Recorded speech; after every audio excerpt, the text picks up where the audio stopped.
Hello, I'm Dean Kay. Today we're taking a field trip to the Crown Ballroom in Portland, Oregon to learn a little bit about how to set up for a choir in a live performance setting. Singer-saxophonist Patrick Lamb is playing here tonight with his full band as well as a choir. We'll be talking with his front-of-house sound engineer David Kraft as he sets up for Soundcheck. He's offered to share some of his expertise on how to make a choir sound clean and clear with a full band. Like most professional artists, Patrick Lamb has a standard stage plot illustrating how he would prefer to set up on stage. But this will be a little different scenario because he's adding a small choir to the mix. So this is a great opportunity to see how expectations can differ from reality. And we'll see how David might adjust his standard approach to setting up for the sound check. Hello, David.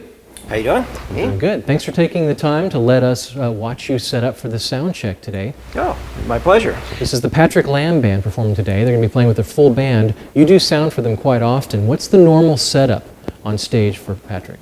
It varies widely. Normally there's a five-piece, keys, bass, guitar, and Patrick with a sax and an extra vocal, and then a drum kit.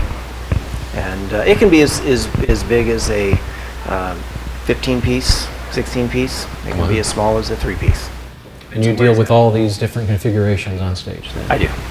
So today is a little bit different because we're doing a holiday show and he's invited a choir on stage. How is that going to factor into your standard setup?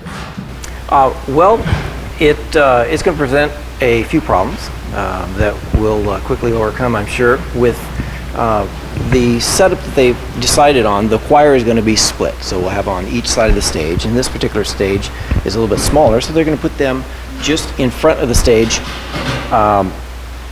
basically right in front of the mains. So wow, now that is definitely something to contend with because of feedback.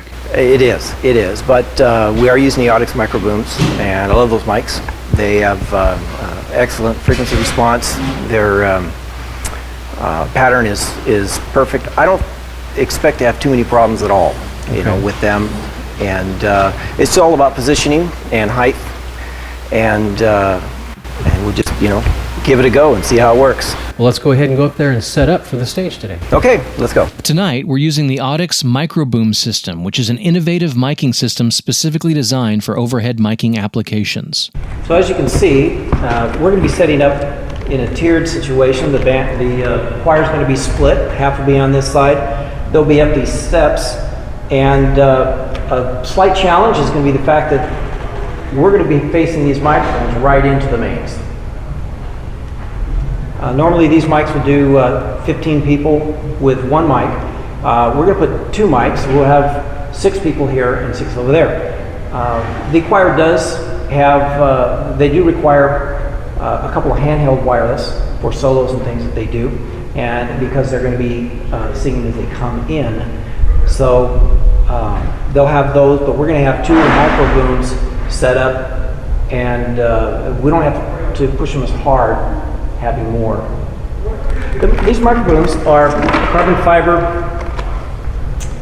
boom with an adjustable neck up at the top here, and it's the 50-50. So we've got a 50-inch carbon fiber boom with a omnidirectional or a cardioid directional mic capsule on it. And they make the hypercardioid and the cardioid.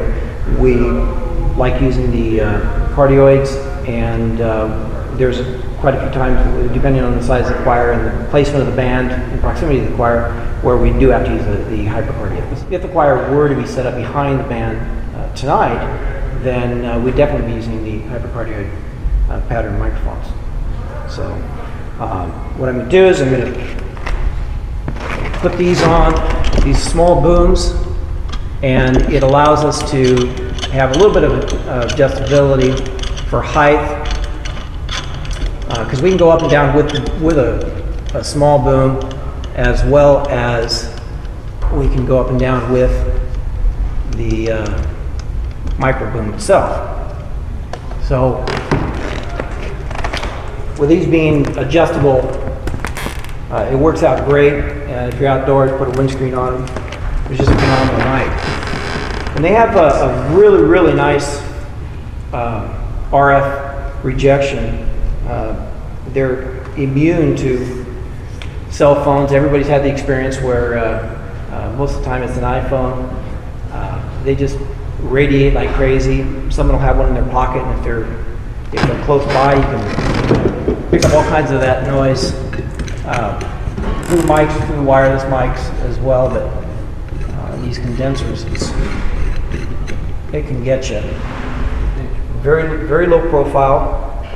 They are almost invisible, and when you got them up in front of people, you don't have the ability to hang. These are just the right answer.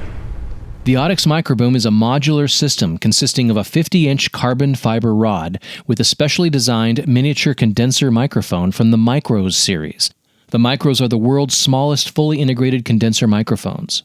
Tonight, we'll be using the MB5050, which is the stock microboom, with a cardioid pattern. David also uses the MB5050HC, which is the hypercardioid pattern, which is useful if you want to zero in more closely on a particular section of the choir, and also control the amount of bleed that the microphone will be picking up from the rest of the stage. For larger rooms, there's also the 84-inch version of the microboom. It's always a challenge when you're in a situation like this, with the mains being right there. The choir is going to be in 2 rows, tiered. And the first row will start on the floor, the second one will start one tier up, or one step up. And normally, if we have to take a lot of things into consideration, normally if a choir is all on the ground level, they're going to be singing up, and we'll get these microphones a little bit taller to capture their voices a little bit better. In a situation like this, they're going to be looking straight out or even slightly down, and so we can get these lower. And that is definitely going to help with the mains being right behind the choir. So you never can tell until after we get everybody here exactly how high they're going to be, because we're going to want to put them chin level, maybe nose level, because they're in the tiered scenario. David has set up the microboom system on stage, and he's ready to perform a line check and ring out the system and make any adjustments that have to be made. So I've got pretty high gain on them right now, and I don't have any feedback, so things look pretty good. I'm actually quite impressed with these, with no bodies between the mics and the speakers, and me having them up as high as I do. I'm back here 50 feet away, and I can hear my voice coming through the mains, and we're behind the mics. So that's pretty good. The band now takes the stage for a rehearsal and sound check. Dave adjusts the system, and for the first time, we get to hear how the microboom system performs.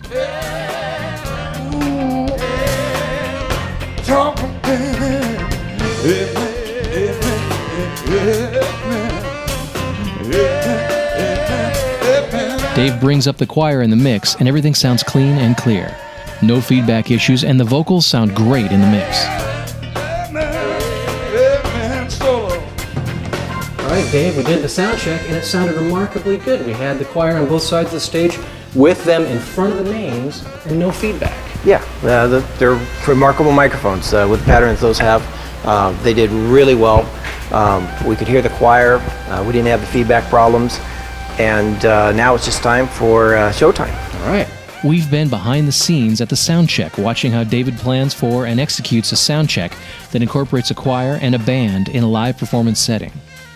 Dave has shown us basic choir miking techniques that work in the real world, helping us retain control of the sound, avoid feedback, get a great mix, and allow the band to hear themselves and therefore sound their best. The band sounded amazing on stage tonight. Well done. Thank you. Thank you. There's always challenges during the night, and things always sound different once people get in.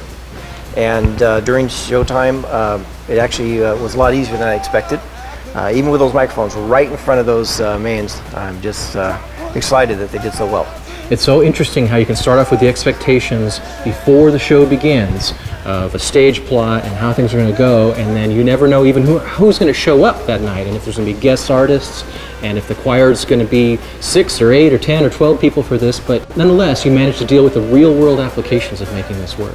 That's what we do, and we did have guest artists, and the choir was a different size than I originally expected, and even the layout was completely different than we originally expected. But coming into it, we had the right mics, and had the right mics in the right place, and it turned out great. All right, well done. Well, thank you so Thank much you. for taking the time to do this. Whether you are needing to amplify a vocal choir in a church, concert hall, or outdoor setting, these miking techniques are very useful to know and will help you deal with real-world live sound situations. The Audix Microboom system is specially designed to help you retain control of your onstage sound. For more information, visit the Audix website, www.audixusa.com. I'm Dean Kay for Audix Microphones. Thanks for watching. Everybody sing, come on.